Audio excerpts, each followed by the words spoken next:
દબાણ ઉપર બુલડોઝર કાર્યવાહીનો જે આખો મામલો છે, હજારો એકરમાં દબાણો ઊભો કરનાર લલ્લા બિહારીની અટકાયત કરવામાં આવી છે। આ સૂત્રો તરફથી માહિતી મળી છે। બાંગ્લાદેશી ઘૂસણખોરોના વસવાટમાં લલ્લા બિહારીની મુખ્ય ભૂમિકા હોય તે સામે આવ્યું છે। ખોટા દસ્તાવેજો બનાવવામાં મદદ કરી ઘૂસણખોરોને વસાવ્યા છે, આ પણ એક મોટો તેની પર આરોપ છે। અનેક ગુનાહિત પ્રવૃત્તિ સાથે લલ્લા બિહારી ઉર્ફે મહેબૂબ પઠાણ સંકળાયેલો હોય તેવી પણ માહિતી સામે આવી। લલ્લા બિહારીના 5000 વારના ગેરકાયદે દબાણ ઉપર બુલડોઝર ફરી વળ્યું છે, જેમાં 2000 વારમાં માત્ર તેનું ફાર્મ હાઉસ હતું અને અન્ય વિસ્તારમાં અલગ અલગ પાર્કિંગ લોટથી લઈને ગોડાઉનથી લઈને અનેક જે વસ્તુઓ હતી તેણે વસાવી હતી। આખરે આખી 5000 વારની જગ્યા પર બુલડોઝર હવે ફરી વળ્યું છે। આ દ્રશ્યો જુઓ, આ દ્રશ્યો લલ્લા બિહારીના ફાર્મ હાઉસના છે। એ ફાર્મ હાઉસ જે ચંડોળા તળાવ વિસ્તારમાં ગેરકાયદે અતિક્રમણ કરેલી જમીન પર બનાવવામાં આવ્યું છે। આ ફાર્મ હાઉસ અને ત્યારબાદના દ્રશ્યો જુઓ, જ્યારે આખા તેના ફાર્મ હાઉસ પર અનેક બુલડોઝર ફરી વળ્યા ત્યારે આ પ્રકારના દ્રશ્યો જોવા મળ્યા છે।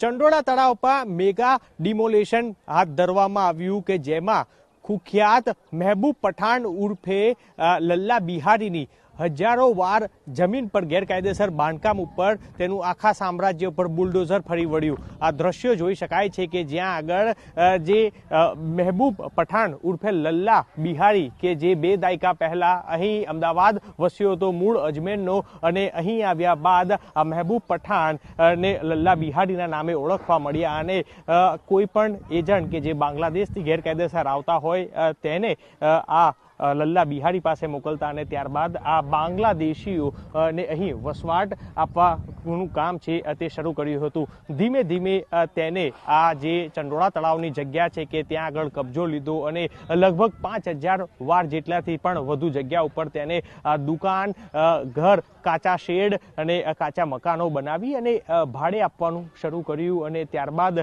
તેને ફાર્મ હાઉસ પણ એક વૈભવી બનાવી અને ત્યારબાદ ત્યાં દેહ વેપારથી લઈ અને અનેક અનૈતિક કૃત્ય છે તે કરતો હતો।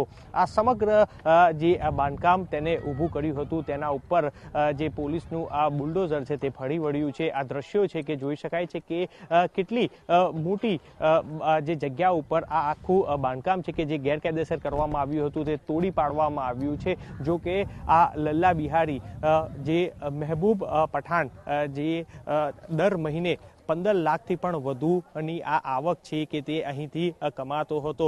ધીરે ધીરે તેને આખું અહીં ચંડોળા તળાવના જે પૂર્વ ભાગ છે કે ત્યાં આગળ તેને આ રીતનો બાંધકામ છે બનાવી અને ત્યારબાદ તે ધીરે ધીરે ભાડે છે જે તે આપતો હતો। એટલું જ નહીં, જે તમામ ઓરડીઓ, કાચા મકાન બનાવી અને લોકોને દસ્તાવેજ કરી આપી અને ખોટા બાના કરાર અને કરાર પણ કરતો હતો અને જેને લઈને અમદાવાદ ક્રાઇમ બ્રાન્ચે ગુનો નોંધવામાં આવ્યો છે, જેને કારણે મહેબૂબ પઠાણ ઉર્ફે જે લલ્લા બિહારી અને તેનો પુત્ર છે તે ભૂગર્ભમાં જતા રહ્યા છે। હવે તેને શોધવા માટે ક્રાઇમ બ્રાન્ચે તપાસ જે છે તે શરૂ કરી છે, પરંતુ જે આ આખું ગેરકાયદેસર બાંધકામ છે તે ધીરે ધીરે અત્યારે હાલ તોડવાની કામગીરી છે તે ચાલી રહી છે।